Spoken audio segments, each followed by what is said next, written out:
All right, so we are starting on chapter 15. Last time we read, the last section that we read, the warden showed up to the camp, remember? And Stanley was surprised to see that the warden was a woman.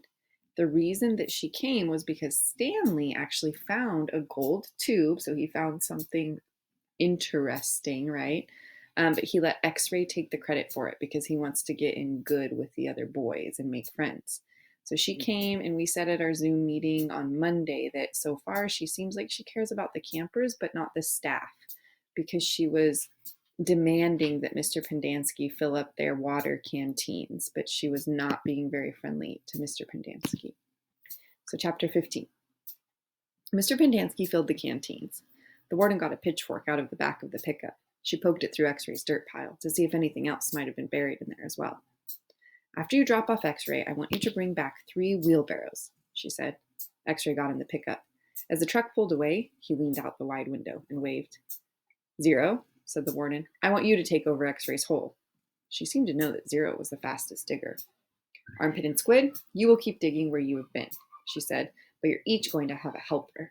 Zigzag, you help Armpit. Magnet will help Squid, and Caveman, you'll work with 0. We're going to dig the dirt twice. 0 will dig it out of the hole, and Caveman will carefully shovel it into a wheelbarrow. Zigzag will do the same for Armpit, and the same for Magnet and Squid. We don't want to miss anything. If either of you find something, you'll both get the rest of the day off, and a double shower. When the wheelbarrows are full, you are to dump them away from this area. We don't want any dirt piles to get in the way. The warden remained at the site for the remainder of the day, along with Mr. Pendanski and Mr. Sir, who showed up after a while. Occasionally, Mr. Sir would leave to take water to the other groups of campers, but otherwise he and the water truck stayed parked there. The warden saw to it that nobody in Group D was ever thirsty. Stanley did as he was told. He carefully looked through all the dirt dug up by 0 as he shoveled it into a wheelbarrow, though he knew he wouldn't find anything. It was easier than digging his own hole. When the wheelbarrow was full, he took it a good distance away before dumping it. The warden couldn't keep still. She kept walking around, looking over the boys' shoulders and sticking her pitchfork through the dirt piles. You're doing fine, just fine, she told Stanley. After a while, she told the boys to switch places, so that Stanley, Zigzag, and Magnet dug in the holes, and 0, Armpit, and Squid shoveled the excavated dirt into the wheelbarrows. After lunch, 0 took over the digging again, and Stanley returned to the wheelbarrow. There's no hurry, the warden said several times. The main thing is to not miss anything. The boys dug until each hole was well over 6 feet deep and wide. Still, it was easier for 2 boys to dig a 6-foot hole than it was for 1 boy to dig a 5-foot hole. All right, that's enough for today, the warden said. I've waited this long. I can wait another day. So we don't know what she's talking about yet. She's making them all double dig. So she's making them all dig the dirt and then check through the dirt again to see if there's anything special. But here she said, we've waited this long. I can wait another day. Mr. Sir drove her back to her cabin. I wonder how she knew all our names, Stanley said as he walked back to the compound.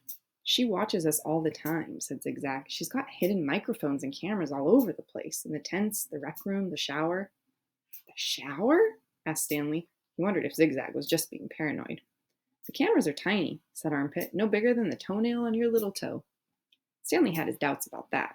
He didn't think they could make cameras that small. Microphones, maybe. He realized that was why X-Ray didn't want to talk to him about the gold tube at breakfast. X-Ray was afraid the warden might have been listening. One thing was certain. They weren't just digging to build character. They were definitely looking for something. And whatever they were looking for, they were looking in the wrong place. Stanley gazed out across the lake, toward the spot where he had been digging yesterday when he found the gold tube. He dug the hole into his memory. Because remember, 4th graders, he let X-Ray take the credit for the tube, so they are looking for more gold tubes or something similar where X-Ray was digging, but that is not where they found the tube. Stanley found the tube at a whole different spot in that dry lake bed, so they are digging in the wrong spot because Stanley lied. Chapter 16. As Stanley entered the rec room, he could hear X-Ray's voice from all the way across the room. See what I'm saying? X-Ray said. Am I right or am I right?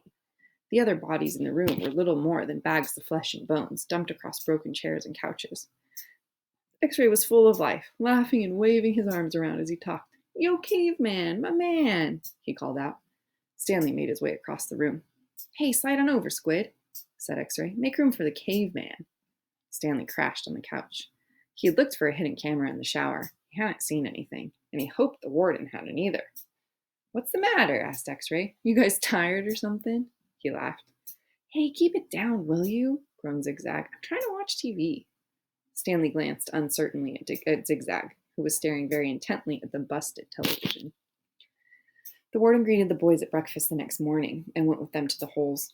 4 dug in the holes, and 3 tended to the wheelbarrows. "Glad you're here, X-Ray," she said to him. "We need your sharp eyes." Stanley spent more time pushing the wheelbarrow than digging. Because he was such a slow digger, he carted away the excess dirt and dumped it into the previously dug holes. He was careful not to dump any of it in the hole where the gold tube was actually found. He could still see the tube in his mind. It seemed so familiar, but he just couldn't place it. He thought that it might have been the lid to a fancy gold pen. KB could have been the initials of a famous author. The only famous authors he could think of were Charles Dickens, William Shakespeare, and Mark Twain. Besides, it didn't really look like the top of a pen. By lunchtime, the warden was beginning to lose her patience. She made them eat quickly so they could get back to work. "If you can't get them to work any faster," she told Mr. Sir, "then you're going to have to climb down there and dig with them." After that, everyone worked faster, especially when Mr. Sir was watching them. Stanley practically ran when he pushed his wheelbarrow. Mr. Sir reminded them that they weren't Girl Scouts. They didn't quit digging until after every other group had finished. Later, as Stanley sat sprawled across an understuffed chair, he tried to think of a way to tell the warden where the tube was really found, without getting himself or X-Ray into trouble. It didn't seem possible. He even thought about sneaking out at night and digging in that hole by himself. But the last thing he wanted to do after digging all day was to dig at night, too. Besides, the shovels were locked up at night, presumably so they couldn't be used as weapons. Mr. Pendanski entered the rec room. "Stanley?" he called as he made his way to him. "His name's Caveman," said X-Ray. "Stanley?" said Mr. Pendanski. "My name's Caveman," said Stanley. "Well, I have a letter here for someone named Stanley Yelnats," said Mr. Pendanski. He turned over an envelope in his hands. "It doesn't say Caveman anywhere." Thanks," Stanley said, taking it. It was from his mother. "Who's it from?" Squid asked. "Your mother?" Stanley put it in the big pocket of his pants. "Aren't you going to read it to us?" asked Armpit. "Give him some space," said X-Ray. "If Caveman doesn't want to read it to us, he doesn't have to. It's probably from his girlfriend." Stanley smiled. He read it later, after the other boys had gone to dinner.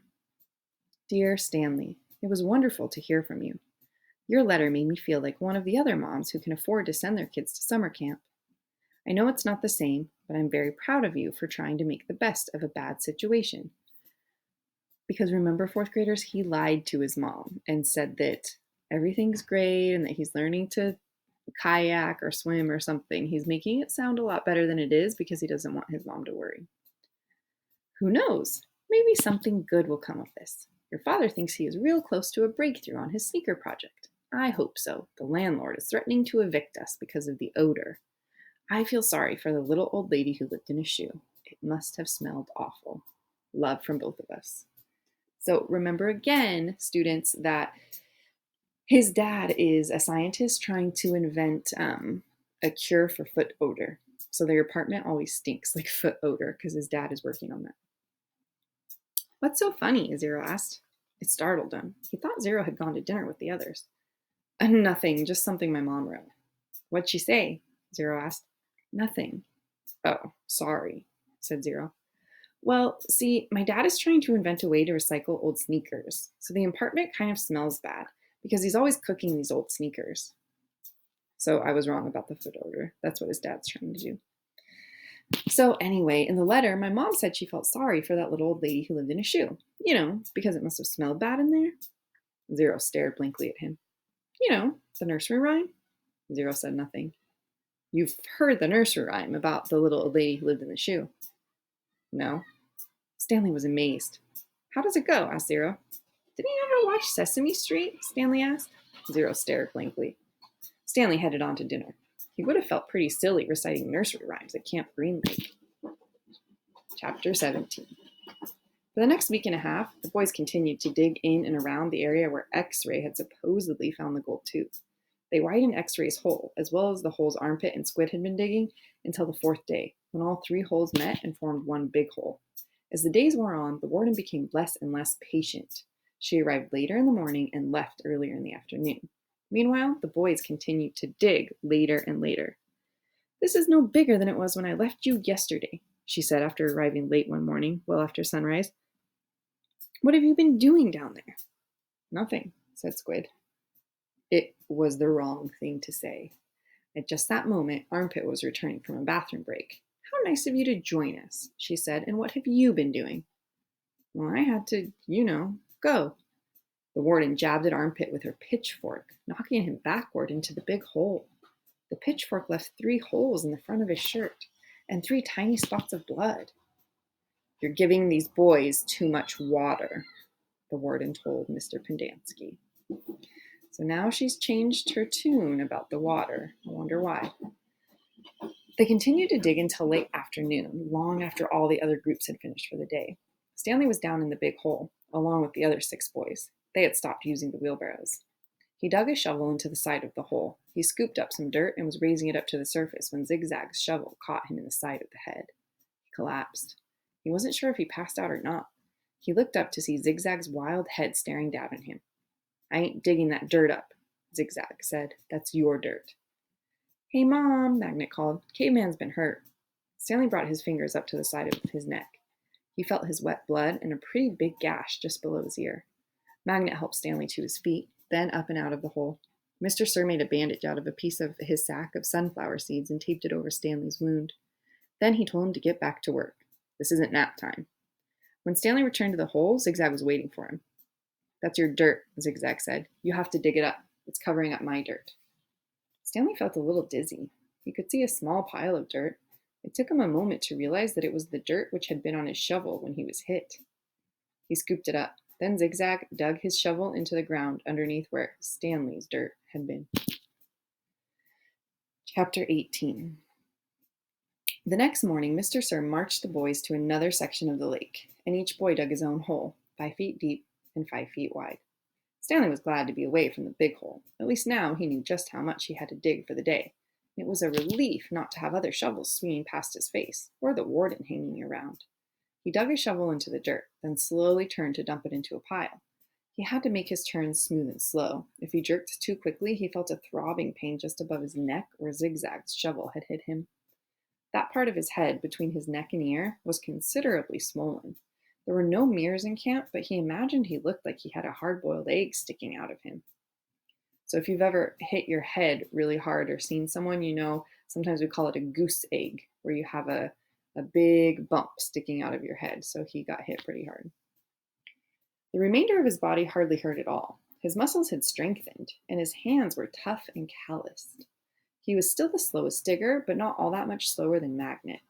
Less than 30 minutes after Magnet returned to camp, Stanley spat into his hole. After his shower, he put his dirty clothes in his crate and got out his box of stationery. He stayed in the tent to write the letter to Squid and so Squid and the other boys wouldn't make fun of him for writing his mother. "Dear Mom and Dad, camp is hard but challenging. We've been running obstacle courses and have to swim long distances on the lake. Tomorrow we learn..." He stopped writing as Zero walked into the tent, then returned to his letter. He didn't care what Zero thought. Zero was nobody.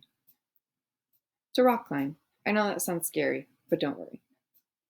Zero was standing beside him now, watching him write. Stanley turned and felt his neck throb. "I don't like it when you read over my shoulder, okay?" Zero said nothing. "I'll be careful. It's not all fun and games here, but I think I'm getting a lot out of it. It builds character. The other boys..." "I don't know how," said Zero. "What? Can you teach me?" Stanley didn't know what he was talking about. "Teach you what, to rock climb?" Zero stared at him with penetrating eyes. "What?" said Stanley. He was hot, tired, and sore. "I want to learn to read and write," said Zero.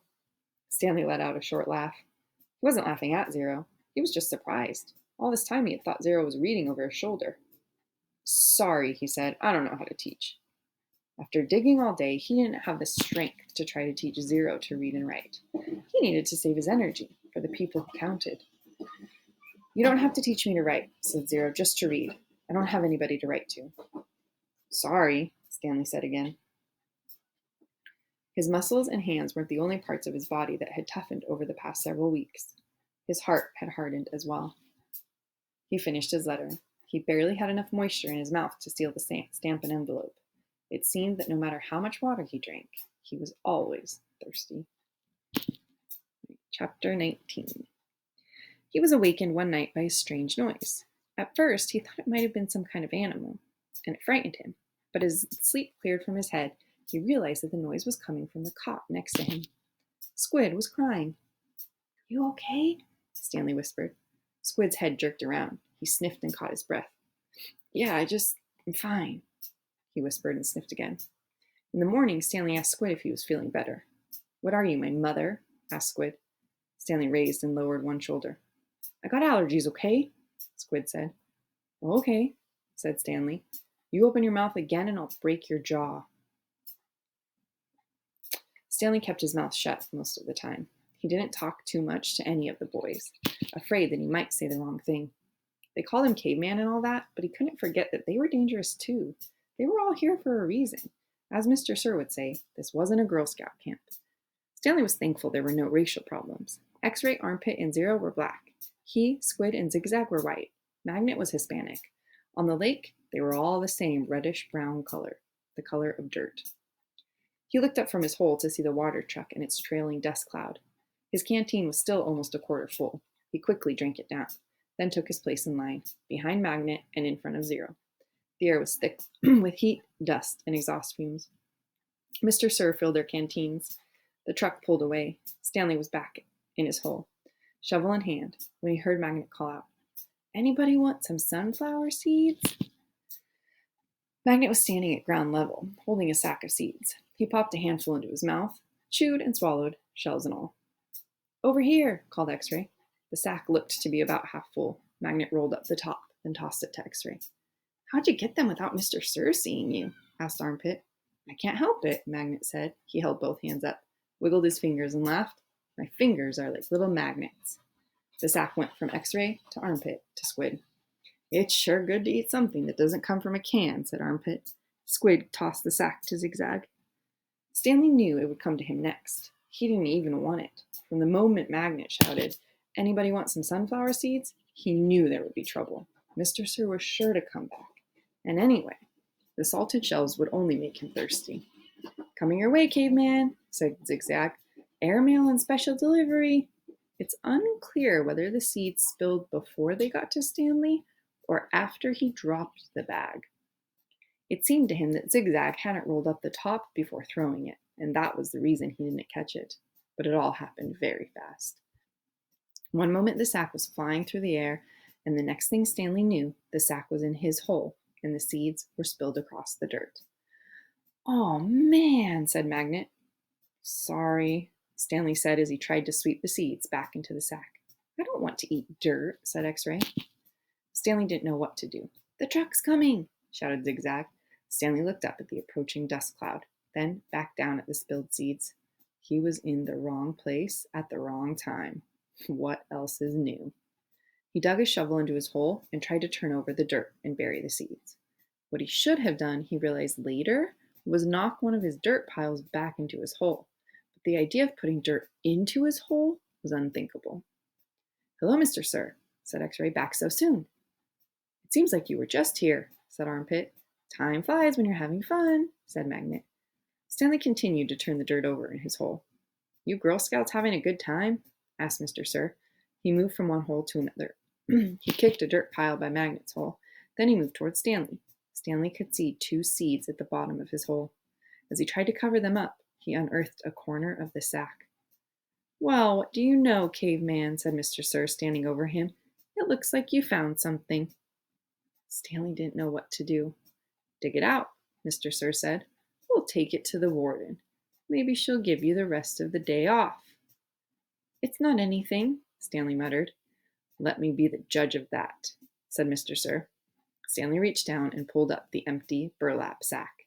He tried to hand it to Mr. Sir, but he wouldn't take it.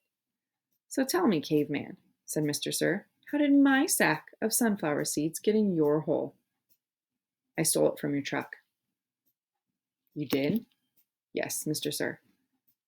What happened to the sunflower seeds? I ate them. By yourself. Yes, Mr. Sir. Hey, caveman, shouted Armpit. How come you didn't share any with us? That's cold, man, said X-Ray. I thought you were our friend, said Magnet. Mr. Sir looked around from one boy to another, then back to Stanley. We'll see what the warden has to say about this.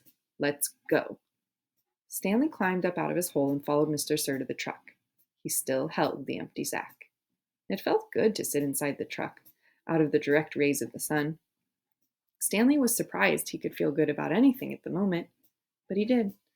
It felt good to sit down on a comfortable seat for a change, and as the truck bounced along the dirt, he was able to appreciate the air blowing through the open window onto his hot and sweaty face. All right, chapter 20. It felt good to walk in the shade of the 2 oak trees. Stanley wondered if this was how a condemned man felt on his way to the electric chair, appreciating all of the good things in life for the last time. They had to step around holes to get to the cabin door. Stanley was surprised to see so many around the cabin. He would have expected the warden to not want the campers digging so close to her home, but several holes were right up against the cabin wall. The holes were closer together here as well, and were of different shapes and sizes. Mr. Sir knocked on the door. Stanley still held the empty sack. Yes, the warden said, opening the door. There has been a little trouble out on the lake, Mr. Sir said. Caveman will tell you all about it. The warden stared at Mr. Sir a moment. Then her gaze turned toward Stanley. He felt nothing but dread now. Come in, I suppose, said the warden. You're letting the cold out. It was air-conditioned inside her cabin. The television was going. She picked up the remote and turned it off. She sat down on a canvas chair. She was barefoot and wearing shorts. Her legs were as freckled as her face and arms. So what is it you have to tell me? Stanley took a breath to steady himself. While Mr. Sir was filling the canteens, I snuck into the truck and stole a sack of sunflower seeds. I see. She turned to Mr. Sir. That's why you brought him here. Yes, but I think he's lying. I think someone else stole the sack and Caveman is covering up for X-Ray or somebody. It was a 20-pound sack, and he claims to have eaten them all by himself. He took the sack from Stanley and handed it to the warden. I see, the warden said again. The sack wasn't full, said Stanley, and I spilled a lot. You can check my hole. In that room, Caveman, there's a small flowered case. Will you get it for me, please? She pointed to a door.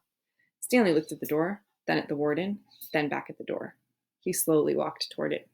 It was a kind of dressing room, with a sink and a mirror. Next to the sink, he saw the case, white with pink roses. He brought it back out to the warden, and she set it on the glass coffee table in front of her. She unclasped the latch and opened the case. It was a makeup case. Stanley's mother had one similar to it. He saw several bottles of nail polish, polish remover, a couple of lipstick tubes, and other jars and powders. The warden held up a small jar of dark red nail polish. You see this, Caveman? He nodded. This is my special nail polish.